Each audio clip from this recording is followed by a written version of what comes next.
భారీ వర్షాలకు కేరళ రాష్ట్రం అతలాకుతలమవుతోంది.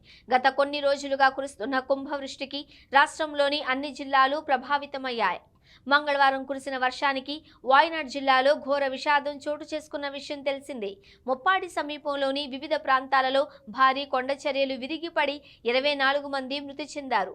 కాగా రానున్న 24 గంటల్లో రాష్ట్ర వ్యాప్తంగా భారీ వర్షాలు కురిసే అవకాశం ఉందని భారత వాతావరణ శాఖ హెచ్చరికలు జారీ చేసింది. ఈ మేరకు పలు జిల్లాలకు అలర్ట్ ప్రకటించింది. మలప్పురం, కోజికోడ్, వాయనాడ్, కాసర్గోడ్, కన్నూరు జిల్లాలకు ఐఎండీ రెడ్ అలర్ట్ జారీ చేసింది. అదేవిధంగా ఎర్నాకుళం, ఇడుక్కి, త్రిశూర్, పాలక్కడ్ జిల్లాలకు ఆరెంజ్ అలర్ట్ ఇచ్చింది. రానున్న 3 గంటల్లో కొల్లాం, అలప్పుజ, కొట్టాయం, ఎర్నాకుళం, త్రిశూర్, మలప్పురం, కన్నూరు జిల్లాల్లో కొన్ని చోట్ల భారీ వర్షాలు కురిసే అవకాశం ఉందని ఐఎండీ అంచనా వేసింది. గంటకు 50 కిలోమీటర్ల వేగంతో గాలులు వీచే అవకాశం కూడా ఉందని పేర్కొంది.